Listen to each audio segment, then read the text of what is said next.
Hello everyone, this is नम्रता। आज का video आपकी डिमांड पर है। एक वीडियो में सारे टेंसेस।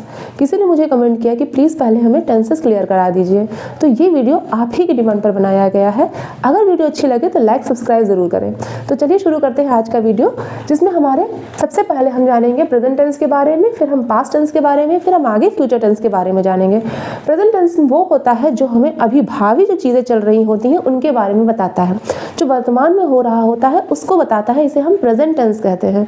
जिसमें एक पार्ट है प्रेजेंट इंडेफिनिट टेंस, जिसकी पहचान कैसे होती है, ता है, ते है, ती है, ऐसे वर्ड के क्लू मिलते हैं जब हमें, तो हम पहचान पाते हैं कि ये प्रेजेंट इंडेफिनिट टेंस है। जिसमें हम किसका यूज़ करते हैं प्रेजेंट इंडेफिनिट में, जैसे मैं खाता हूँ, मैं पानी पीता हूँ, वो रोता है, रोहन बाजार जाता है। ऐसे सेंटेंसेस प्रेजेंट इंडेफिनिट टेंस से बनाए जाते हैं। इसमें हम डू और डज का यूज़ करते हैं। मैं कैसे बताऊंगी कि कहाँ पर हम डू और डज का यूज़ करते हैं। ओके, इसमें हम वर्ब में एस और ईएस का यूज़ करते हैं। अगर वर्ब में सिंगुलर आपका सब्जेक्ट है तो वहाँ पर हम एस और ईएस का यूज़ करेंगे। अगर प्लूरल सब्जेक्ट है वहाँ से हम एस और ईएस को हटा देंगे। तो देखिए एग्जाम्पल क्या है, राम मार्केट जाता है, तो इसे कैसे लिखा, राम गोज टू मार्केट। अगर यहाँ पर होता प्लूरल सब्जेक्ट होता, जैसे कि हम मार्केट जाते हैं, तो यहाँ पर हो जाता वी गो टू मार्केट। इसी को अगर हमें नेगेटिव में बताना हो, राम बाजार नहीं जाता है, तब हम यहाँ पे डू और डज का यूज करेंगे। तब कैसे सेंटेंस बन जाएगा, राम डज नॉट गो। अब यहाँ से ईएस हट जाएगा, Ram does not go to the market. अगर हम इसे इंट्रोगेटिव में बनाना हो तो यही डू और डज सब्जेक्ट से पहले लिखा जाएगा। कैसे बनेगा, does Ram go to the market. इसी तरीके से आप अब प्रेजेंट कंटिन्यूअस में देखिए, प्रेजेंट कंटिन्यूअस हमारा ये बताता है कंटिन्यूस चीज़ें हो रही हैं, इसलिए इसे हम कंटिन्यूअस टेंस कहते हैं। मतलब वो काम चल रहा है, वो हो रहा है, इसीलिए इसकी पहचान क्या होती है, रहा है, रही है, रही हूँ, ऐसे सेंटेंस में। इसमें हम इज आर एम का यूज करते हैं। वर्ब में हम बेस फॉर्म लगते हैं और वर्ब के साथ हम आईएनजी का यूज करते हैं। एग्जाम्पल देखिए, राम, अगर हम बोले रानी मार्केट जा रही है, तो Rani is going to market. अगर हम बोले कि रानी मार्केट नहीं जा रही है, तो Rani is not going to the market. Okay, अगर यहाँ पे ऐसे आ जाए कि क्या रानी मार्केट जा रही है, तो is Rani going to the market. अगर यहाँ पर हम प्लूरल का यूज करें कि हम मार्केट जा रहे हैं, तो वहां पर हम इस को हटाकर आर का यूज कर देंगे, we are going to the market. इसी तरीके से हम अपनी हेल्पिंग वर्ब को चेंज करेंगे। एम का यूज हम आई के साथ करते हैं, आर का यूज हम प्लूरल के साथ करते हैं। ओके, इज का यूज हम सिंगुलर सब्जेक्ट के साथ करते हैं। इसी तरीके से यहाँ पर डू का यूज हम सिंगुलर सब्जेक्ट के साथ करते हैं और डज का यूज हम प्लूरल सब्जेक्ट के साथ करते हैं। ओके, नेक्स्ट देखिए प्रेजेंट परफेक्ट टेंस। इसमें काम हो चुका है, अभी अभी वो काम हो चुका है। ऐसे सेंटेंस में हम प्रेजेंट परफेक्ट टेंस का यूज करते हैं। यहाँ पर चुका है, चुके हैं, ऐसे हम इसको आइडेंटिफाई कर सकते हैं। ओके, जहाँ पर हम हैज और हैव का यूज करते हैं। अगेन यहाँ देखिए, हैज हम सिंगुलर सब्जेक्ट के लिए यूज करेंगे, हैव हम प्लूरल सब्जेक्ट के लिए यूज करेंगे। इसमें यहाँ पर ये हमें ध्यान रखना है कि वर्ब की बेस फॉर्म नहीं, थर्ड फॉर्म लिखते हैं। जैसे हम वहाँ जा चुके हैं, तब आई है, हम के लिए यहाँ पे वी हो जाएगा।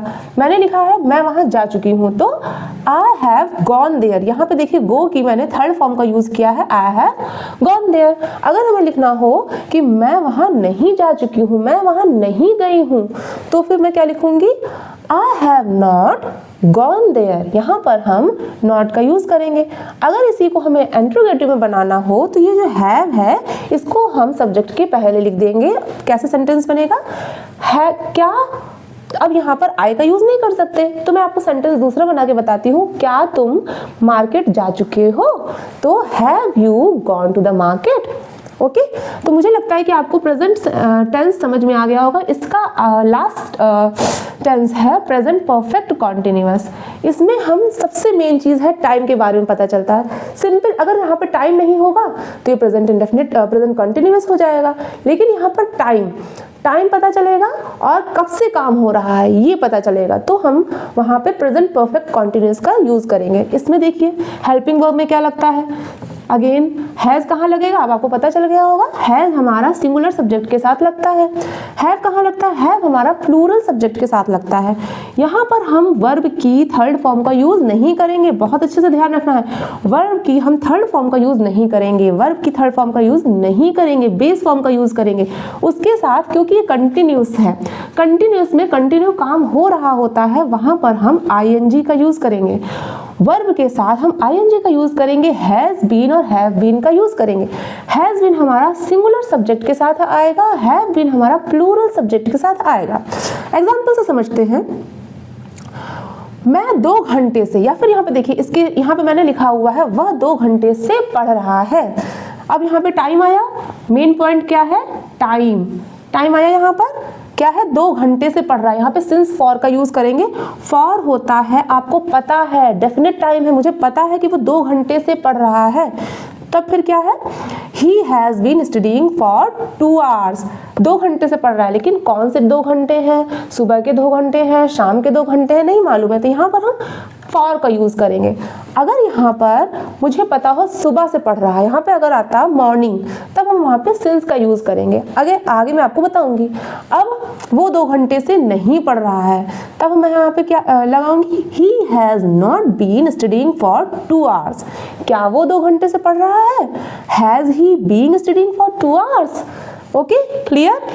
नाउ देखिए अब पास्ट टेंस। पास्ट टेंस में भी हम इसी तरीके से पढ़ते हैं। सबसे पहले इंडेफिनिट टेंस आएगा। अब इस इंडेफिनिट टेंस की पहचान क्या होती है, पास्ट इंडेफिनिट टेंस की पहचान होती है जहां पर या, ये ऐसे आता है। मैंने खाना खाया, वो मार्केट गया, मैं सो गई, वो स्कूल गया, वो यहाँ आया। ऐसे सेंटेंस होते हैं, वहां पर हम पास्ट इंडेफिनिट टेंस का यूज करते हैं।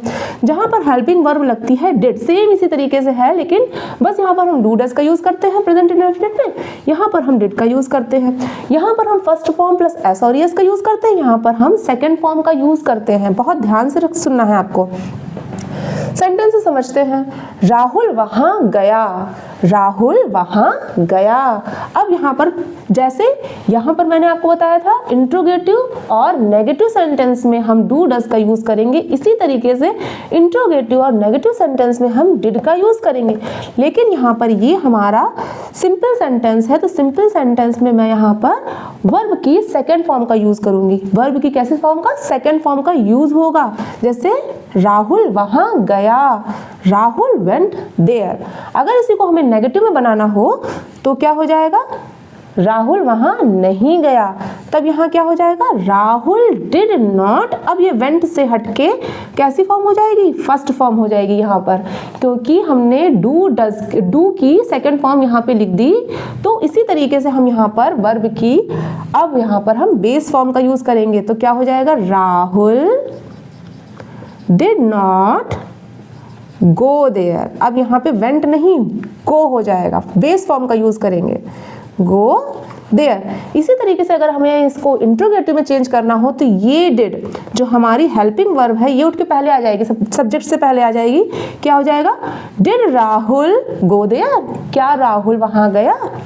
अब आपको इंडेफिनिट क्लियर हो गया। Next is past continuous tense. Okay, past continuous देखिए कैसे होता है, कंटिन्यू काम हो रहा था, है ना। प्रेजेंट कंटिन्यूअस में काम हो रहा है, साथ साथ चल रहा है। लेकिन कंटिन्यूअस में मुझे अभी पता चला कि काम तो हो रहा था, चल रहा था, लेकिन अब अचानक रुक गया, है ना। तो कंटिन्यूअस टेंस में क्या है, काम हो रहा था लेकिन अब खत्म हो गया। यहाँ की देखिए कैसे होता है, यहाँ पर हम इज आर एम का यूज करते थे, जहां पर इज का यूज हम सिंगुलर के साथ करते थे, सिंगुलर सब्जेक्ट के साथ। प्लूरल के साथ हम आर का यूज करते थे, इजी है। यहाँ पर देखिए वॉज का यूज करेंगे सिंगुलर के साथ, वॉज का यूज करेंगे सिंगुलर सब्जेक्ट के साथ, वर का यूज करेंगे हम प्लूरल सब्जेक्ट के साथ। ओके, फिर सेम वैसे ही ऊपर की तरीके, वर्ब की हम बेस फॉर्म का यूज करेंगे प्लस आईएनजी यूज करेंगे, वर्ब की हम बेस फॉर्म का यूज करेंगे प्लस आईएनजी यूज करेंगे, क्योंकि कंटिन्यू काम हो रहा है। ओके, देखिए एग्जाम्पल से देखते हैं। वो मार्केट जा रहे थे, लेकिन अब नहीं जा रहे, जा रहे थे, है ना। तो क्या है, we were going to market. Sorry, मैंने यहाँ पे आपको बोला वो मार्केट जा रहे थे, हम मार्केट जा रहे थे लेकिन अब नहीं जा रहे, है ना। तो we were going to market, यहाँ पे वी हमारा प्लूरल सब्जेक्ट है तो मैंने यहाँ पर वर का यूज किया है। अगर यहाँ पर हमें नेगेटिव में चेंज करना हो तो हम मार्केट नहीं जा रहे थे, तो we were not going to market. क्या हम मार्केट जा रहे थे? Were we going to market? Okay, getting? Next is past perfect tense. ठीक, पास्ट परफेक्ट टेंस की देखिए आइडेंटिफाई कैसे करेंगे? चुका था, चुके थे, वो स्कूल जा चुका था, वो मार्केट जा चुका था, वो सो चुका था, मतलब काम हो चुका था, है ना। यहाँ पर हम हेल्पिंग वर्ब में हैड का यूज करेंगे। जैसे हम यहाँ पर हैज हैव का यूज करते हैं, थोड़ा दिमाग लगाने की जरूरत है। जैसे हम हैज हैव का यूज करते हैं, इससे इजी है यहाँ पर, है ना। यहाँ पर हमको फिर भी सोचना पड़ता था कि सिंगुलर के साथ हमें क्या लगाना है, सिंगुलर सब्जेक्ट के साथ हैज लगाना है, प्लूरल सब्जेक्ट के साथ हमें हैव लगाना है। लेकिन यहाँ पर हमको प्लूरल सिंगुलर प्लूरल का कोई प्रॉब्लम नहीं है, हमें सिर्फ हैड का यूज करना है। हैड के साथ में हमें वर्ब की बेस फॉर्म नहीं, थर्ड फॉर्म का यूज करना है। अगेन, जितने भी प्रेजेंट परफेक्ट मतलब परफेक्ट चीज है वहां पर हम वर्ब की थर्ड फॉर्म का यूज करेंगे। जैसे मैंने यहाँ पे वर्ब की थर्ड फॉर्म का यूज किया, वैसे ही यहाँ पे वर्ब की थर्ड फॉर्म का यूज करना है। एग्जाम्पल से देखते हैं। वो वहां जा चुके थे, तो they had gone there. Okay, वो वहां नहीं जा चुके थे, तब फिर क्या? They had not gone there. क्या वो वहां जा चुके थे? Had they gone there? Okay, last is, अब इसमें देखिए जैसे इसमें टाइम था वैसे यहाँ पर भी present perfect past perfect continuous में टाइम बहुत मैटर करता है। अगर समय नहीं है तो ये हमारा कंटिन्यूअस में चला जाएगा। अगर यहाँ पर हम समय देखेंगे से, काम कब से हो रहा है ऐसा देखेंगे, तब ये किसमें है? Past perfect continuous. Perfect continuous और कॉन्टिन्यूअस की पहचान कैसे डिफर कर सकते हैं? इसमें हम समय देखते हैं, यहाँ समय नहीं है तो कॉन्टिन्यूअस मतलब पास्ट कॉन्टिन्यूअस है। यहाँ पे हमें समय पता चल गया तो पास्ट परफेक्ट कॉन्टिन्यूअस बन गया। ठीक है, क्या होगा रूल? यहाँ पर हम हैड बीन का यूज करेंगे, कोई झंझट नहीं, कोई प्रॉब्लम नहीं, हैज हैव नहीं देखना है, सिर्फ हैड बीन का यूज करेंगे, चाहे सिंगुलर सब्जेक्ट हो या फिर प्लूरल सब्जेक्ट हो। वर्ब की बेस फॉर्म का यूज करेंगे प्लस आईएनजी लिखेंगे, क्योंकि ये कंटिन्यू में बन रहा है, काम अभी चल रहा है। टाइम बहुत मैटर करता है, टाइम है तो परफेक्ट कंटिन्यूअस है, टाइम नहीं है तो वो कंटिन्यूअस बन जाएगा। ओके, देखिए सेंटेंस समझते हैं।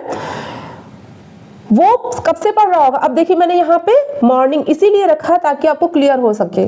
मॉर्निंग, मुझे पता है कि वो सुबह से पढ़ रहा था, है ना। यहाँ पे मैंने 2 घंटे का यूज किया था तो यहाँ पे मैंने फॉर का यूज किया था। घंटे हैं लेकिन कब का है, सुबह शाम दोपहर नहीं पता, तो वहाँ पे हम फॉर का यूज करते हैं। लेकिन मुझे पता है कि मॉर्निंग है, मॉर्निंग बिल्कुल क्लियर मुझे पता है, वो शाम नहीं हो सकती, ऐसी जगह पे हम सिंस का यूज करते हैं। गेटिंग?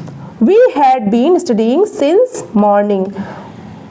वो सुबह से पढ़ रहा था, यहाँ पर he had been studying since morning। ठीक है, अगर वह सुबह से नहीं पढ़ रहा था तो he had not been studying since morning। क्या वो सुबह से पढ़ रहा था?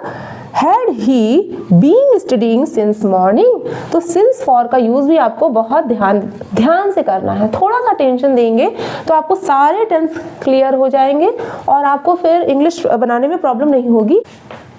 देखिए, फ्यूचर इंडेफिनिट टेंस, ये काम अभी हो नहीं रहा है, ये फ्यूचर में हो रहा होगा, है ना। कोई काम फ्यूचर में होगा, जैसे मैं खाना खाऊंगी, मैं आपको पढ़ाऊंगी, है ना।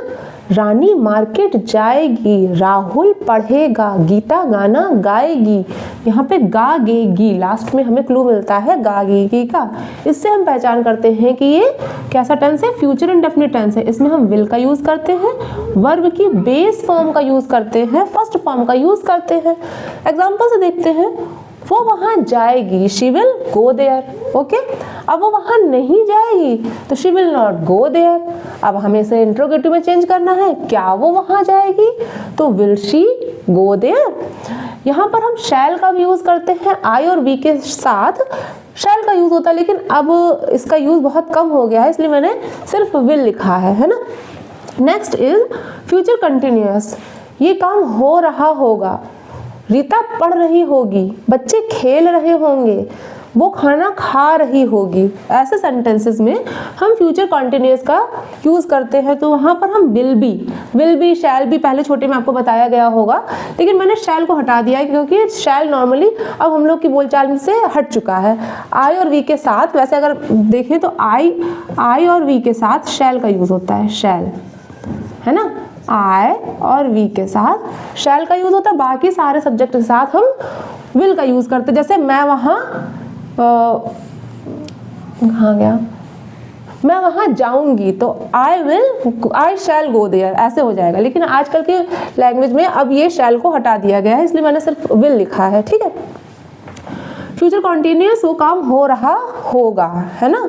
अब राहुल वहाँ जा रहा होगा, मैं खाना खा रही होंगी, दादी कहानियाँ सुना रही होंगी। ऐसे सेंटेंसेस में हम फ्यूचर कॉन्टिन्यूअस को, ऐसे सेंटेंसेस फ्यूचर कॉन्टिन्यूअस के होते हैं जिसमें हम विल बी का यूज़ करते हैं, वर्ब की बेस फॉर्म का यूज़ करते हैं, आईएनजी लगाते हैं। सेंटेंस देखिए, राहुल वहाँ जा रहा होगा तो Rahul will be going there, है ना। राहुल वहाँ नहीं जा रहा होगा, नेगेटिव हो गया, Rahul will not be going there.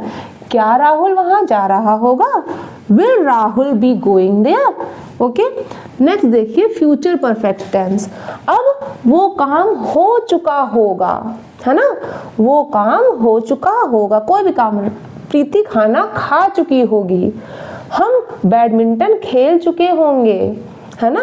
वहाँ जाएंगे, अब हमको टाइम पता, वहाँ तक हम कहीं गए, उसके बाद इतने टाइम के बाद वो काम हो चुका होगा, फ्यूचर में होगा, लेकिन हमने बताया, जैसे बताते हैं कि इस समय तक तो हम लोग खाना खा चुके होंगे, वहाँ जाएंगे तो ये काम तब तक पूरा हो चुका होगा, है ना। तो ऐसे सेंटेंस में फ्यूचर परफेक्ट टेंस होता है, तो वहाँ पर हम विल हैव का यूज़ करते हैं प्लस वर्ब की हम थर्ड फॉर्म का यूज़ करते हैं। सेंटेंस कैसे होता है, जैसे वो वहाँ जा चुकी होगी तो she will have gone there, है ना। वो वहाँ नहीं जा चुकी होगी, अभी हम सोच रहे हैं वो नहीं जा चुकी होगी, अभी वो मतलब काम हो रहा होगा, अभी जा नहीं चुकी होगी, अभी नहीं पहुँच चुकी होगी, तो she will not have gone there. क्या वो वहाँ जा चुकी होगी, will she have gone there. Okay, clear हो गया आपको। लास्ट बचा हमारा फ्यूचर परफेक्ट टेंस। अब यहाँ पर देखिए टाइम, अगेन अगर कहीं पे भी परफेक्ट कॉन्टिन्यूअस लिखा हुआ है तो आपको टाइम से ही उसकी पहचान कर सकते हैं। अगर टाइम हट गया तो वो कंटिन्यूअस में चला गया, है ना। अब राहुल सुबह से पढ़ रहा होगा, राहुल 2 घंटे से पढ़ रहा होगा, वो 2 घंटे से खेल रही होगी, रानी 2 घंटे से अभ्यास कर रही होगी। ऐसे सेंटेंसेस में हमारे फ्यूचर परफेक्ट कॉन्टिन्यूअस में जाते हैं। इसका देखिए हेल्पिंग वर्ब क्या लगेगी, विल हैव बीन लगेगी। जो हमारी मेन वर्ब है उसमें देखिए क्या लगेगी, तो वर्ब की फर्स्ट फॉर्म का यूज होगा प्लस आईएनजी लगेगी, है ना। सेंटेंस देखिए, अब देखिए राहुल 2 घंटे से पढ़ रहा होगा, 2 घंटे से पढ़ रहा होगा, है ना। तो यहाँ पर मैंने आपको पहले बताया था कि अगर आपको टाइम जो है बिल्कुल डेफिनेट नहीं है, सुबह शाम नहीं पता है, तो वहाँ पर हम फॉर का यूज़ करते हैं। बिल्कुल डेफिनेट टाइम आपको पता है, वहाँ पर हम सिंस का यूज़ करते हैं, है ना। तो राहुल 2 घंटे से पढ़ रहा होगा, तो Rahul will have been studying for 2 hours, है ना। अगर यहाँ पर राहुल 2 घंटे से नहीं पढ़ रहा होगा तो Rahul will not have been studying for 2 hours, यहाँ पे बीन होना चाहिए, है ना। फिर अगर बोला क्या राहुल 2 घंटे से पढ़ रहा होगा, तो will Rahul have been studying for 2 hours. Okay, clear हो गया। अब मुझे लगता है कि आपको सेंटेंस बनाने में प्रॉब्लम नहीं होगी, इसी को देख के आप प्रैक्टिस करिए और धीरे धीरे अगर आपको प्रैक्टिस की और ज़रूरत है और अगर आप और चाहते हैं कुछ आपको नया समझ में आ रहा हो तो प्लीज़ मुझे कमेंट बॉक्स में आप कमेंट कर सकते हैं। मैं ज़रूर उस पर ध्यान दूंगी और आगे उस चीज़ को कवर करने की कोशिश करूँगी। अगर वीडियो अच्छी लगे तो लाइक सब्सक्राइब ज़रूर करें। Till then bye bye friends.